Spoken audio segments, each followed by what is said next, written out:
All right, so today we are here with a very interesting trader. We're gonna here be breaking down somebody's journey that not only did they go from being a regular person, having a normal job, losing it during COVID, to then having a very tough life trauma, to then overcoming that, surviving, and on top of that, becoming a successful trader. This is the prime example of a person that has gone through everything that the majority of people would either quit or never give a shot ever again. This person in the last, I'd say 6 to 8 months, has grown to be a very close friend of mine. Literally, we met through a Zoom call in Discord and figured out we were local in Miami, grew to be a very close friend of mine, and now we're friends. So this shows you the power of trading. So we have here my boy, Jordan G. What's good, bro? Yo, what's up, bro? How's Pleasure everything, being man? here. Yeah. So we're going to talk about a lot of things today because a lot of people don't know your journey. Is this your first podcast or no? Yeah, this is literally my first podcast. How do you feel? Feel a little nervous, but we got this. Okay, perfect. So, I mean, I want to start with Jordan before, because you were a mechanic before trading, or what Yeah, was it? so like my last job was an aircraft technician. And how was that? What's the story behind that? I mean, it was dope, but it's not something that I had my vision to. Like, it was just something I was doing to like make the family happy, but it's not something that like made me happy and what I had my vision to. Was your family happy with your job? Yeah, like that to them was like everything. Like me going to school and working, that was like, they were set. What were you making at the job? Bro, top, I mean, I was making starting out maybe like 20 something an hour, and then top is like top like 5 years down the line you make like 55, but I mean, which is a lot for a job, is a lot, but in trading, you know, we can make that whole salary in a lot quicker. How much is that a month? I have no idea. Dude, maybe like 4,000 or 5,000 starting off, and then top out maybe like close to 10. And then how did you transition from working the job to then becoming a trader? Because let's be honest, like a lot of people out there, they either have a job or then they can't put time into trading, or they have too much free time, but then they don't have a job to fund their account or buy a challenge or whatever. How did you manage to do both at the same time? Did you do it? How did you manage to do that? Because that's probably one of the biggest things I say traders go through, because they don't know how to put the focus in at the right time. Oh, that's a good question. And like from my experience, I can tell you right now that you have to be all in. Like if you're not all in and you're working a full-time job, it's very hard to do trading full-time, because let's just say you're working your job, you're literally at your job. It's hard to like sit down on the computer, analyze, and treat trading as it is, as like a business, a full-time job. So I got really lucky and blessed that around COVID, I got fired. They fired literally everyone in the company, and they fired me around June, and they kept paying everyone for 3 months after they fired us. So I was still receiving like my normal paychecks every 2 weeks, and I took that time that I had off to go all into trading. After that, I said I was never going back. So how much money did you have saved when they laid you off? Because you got lucky that they were still paying you. Yeah, I had zero, because like everything that was going in was going into like just trading, and I wasn't consistently profitable, so everything was just going out. So then after the 3 months went by that they stopped paying you, were you profitable or not? No, so it got really bad after the 3 months they started paying me. So after that, like as I was saying, I was profitable, but I wasn't consistently profitable. And there's something that when you have to make money, like if you have money in your bank account and you're trading, it's completely different than when you're like broke and you're trying to make something out of trading. So your mindset is completely different. So I went through like a few months of like literally like selling my Xboxes, my shoes, like literally anything I had to fund my accounts. I was like literally all in. Because you didn't want to go back to your job. Nah, I was not going back. How long after did you selling your shoes and what was the craziest thing you sold to fund your account? Literally my shoes, like shoes. I literally had nothing. Like if I didn't sell my dog because that's my dog, but I was this close. So how did that help you, I guess? Because now you have a lot of pressure. You're obviously like almost in the negative funding your account. Yeah. How did that make you feel? Because that's a very tough emotional thing you have to go through in your mind, because you're all in. You know what I mean? You either make it or you make it. Yeah, you either make it or you literally like you're in it, bro. It got that so bad to the point where like my bank accounts were negative. I wasn't even paying my credit cards because I couldn't pay my credit cards. So like I literally just let it ride. My credit went down. So like literally my credit was like at 430. Wow. Yeah, it was pretty bad. So now making 6 figures. That's crazy. Yeah, it's literally like a 180. So how did the fact that, you were obviously negative, your family, were they supporting your journey or no? Nah, no, definitely not. Did they know you were doing it? Yeah, they knew, definitely 100%. When did they find out? As soon as I started, like as soon as I found out about trading, I told them about it, and they literally did not take me serious. They thought I was just wasting my time. And what about now? Now they take it a little bit more serious. Really? Yeah. So they're seeing the results, and now they're actually believing a little bit more? Yeah, like they see it's something that's like actually real. And how old are you? 24. 24? Yeah. When you turn 25? 2 weeks. 2 weeks, okay. So then I'd say, what was the big shift for you in trading? Obviously, you went through your job that you got fired from.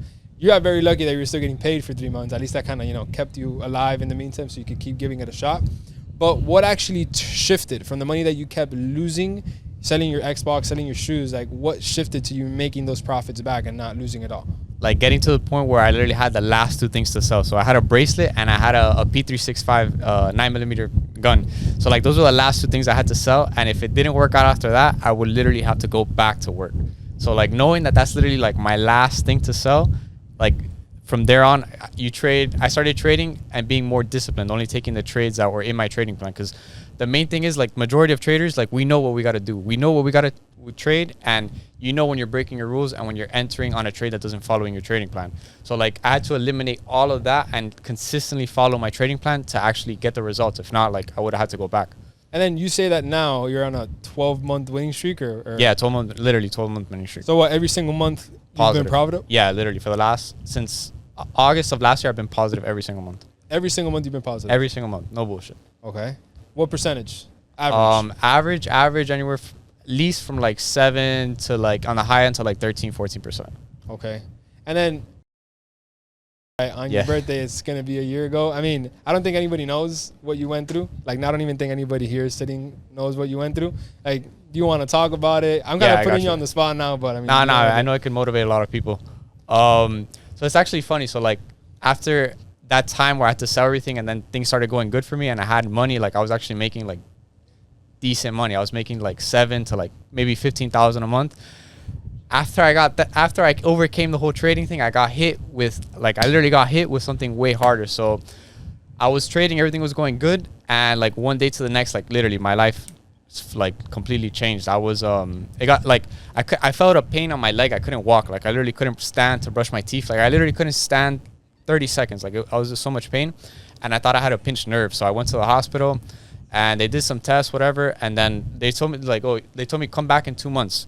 But the pain got so bad that I literally went to the hospital. I was like, yo, I need to get some pain pills. Like I can't like wait that long. And then crazy enough, this is how I say your life can change in literally a day. So I went to the hospital one day to go get pain pills, and literally when I walked in, they literally didn't let me go back out. Like, fuck. No, you're good, bro. You're good. All right, so look, I went in literally for a pain medication, and then imagine the doctor coming in like into the room and saying like, yo, like you have cancer, you need to start chemotherapy. And literally like from that point on, my whole life changed, like my whole schedule. I had to do chemo, I had to do radiation, I had to have surgery. So it was literally like, say about 6 months of just straight like. But yeah, so I went into the hospital, and then literally like my whole routine changed. So I was still trading in the hospital, crazy enough. Like as soon as I went in and they started chemotherapy, I was still trading New York session in the hospital.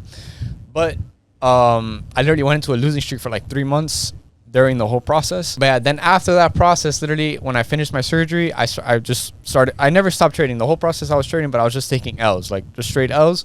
And then when I finished everything, I finished chemo, I finished my surgery, and then I finished radiation, I was able to like get back on track and just focus. Like literally since then is when I've been on the winning streak.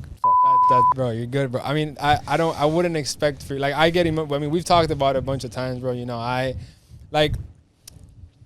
see your story, bro, and I literally don't even know what to say, because I remember you being in there and you sending me the pictures, like your hair falling out, bro, and that's something insane, bro. And the fact that you overcame that and you never gave up on your trading, bro, I think that could be one of the most difficult things a person can ever go through. Aside from trading, just being diagnosed with something like that and having to take that type of radiation into your body and then keep on the journey. Like, you didn't give a shit, bro. You were literally in the hospital trading, bro. You would send me pictures and I'd be like, dude, what are you doing, bro? Like, how are you doing that, man? Losing money though, but I was still trading.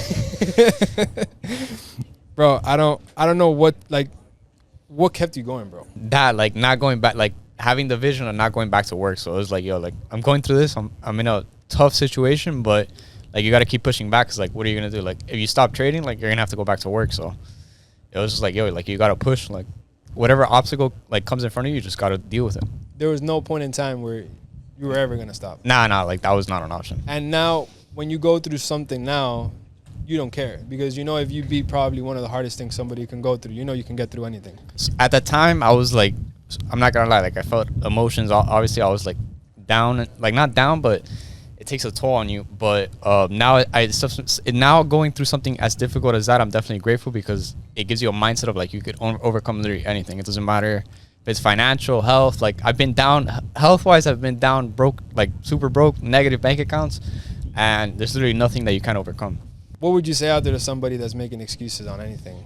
I mean, if you keep making excuses, you're not going to get any results. And like at the end of the day, I'm telling you right now from experience, like no one cares what you're going through. So like you like people, sometimes I get messages from, I'm sure you get them too. People try to like give you a sob story for you to feel bad for them. But like you doing that, no one's going to feel bad for you. So you have to, like, if you don't, like, you could feel bad for yourself, but no one's going to feel bad for you. So you got to take initiative and realize like, yo, like no one's going to save you if you don't save yourself. So it's either you keep pushing forward or you just let the boat sail. Were your friends supportive through your process or no? I mean, it was a little bit difficult because, like, I didn't want to talk to no one at the time. I tried to go and see you, remember? Yeah. You went, but they didn't let us in. They didn't let us in. So, I mean, what would you say after that would be one of the most challenging things in your journey now when you've gotten outside of what you went through? There's new distractions that come and affect you. How do you overcome those?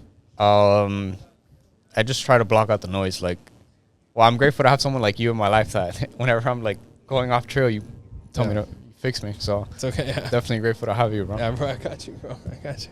So now, let's put that behind us forever. You're good, bro.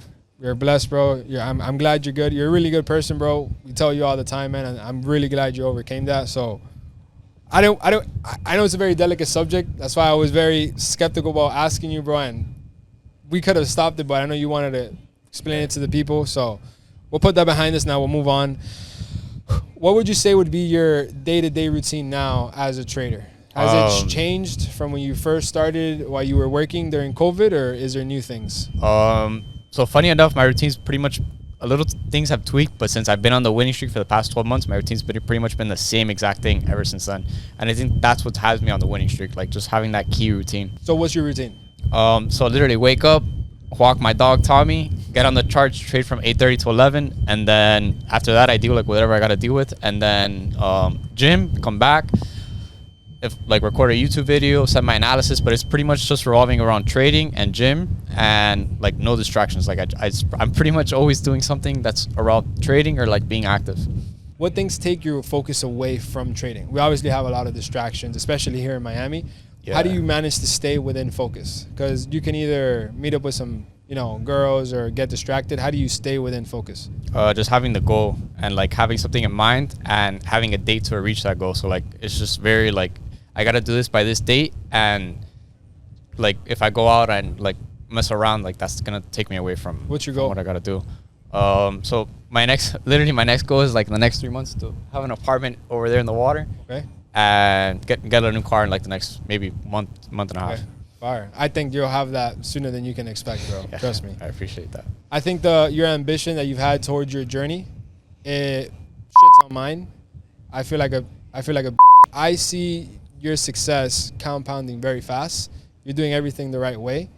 And the fact that what you went through and the way you defeated it, bro, you can do anything you put your mind to, bro. You know what I mean? You just got to keep that focus that you have right now. Keep your routine. I've even told you sometimes, bro, I'm like, bro, you got to almost even change your routine. It's kind of boring, Yeah, like really you do the same thing every single day. But after me telling you that, I kind of realized that, bro, like him doing the same thing every single day has gotten him to the point where he is today. So, bro, you keep that going until you get to where you want to go, bro, What would you say would be one of your most effective technical things that you look in trading? So when it comes to technical analysis, obviously people either look for a shift of structure, an area of interest, and engulfing. What's the most effective thing you need in order to enter a trade? Most effective is seeing where the volume is coming in from in the session I'm trading from or the previous session. So like seeing if the session I'm trading from created like an area of supply or demand, or if the previous session created that area. So like usually like price will, if there's a big push in a session, price will pull back into that area and use that area, or if not, like the way I trade, price will the previous session will set up the session. So key is like seeing what your session did or the previous session. What's the most you risk per trade? 1.5%. Do you ever risk more? Nah. What do you tell people out there that risk more?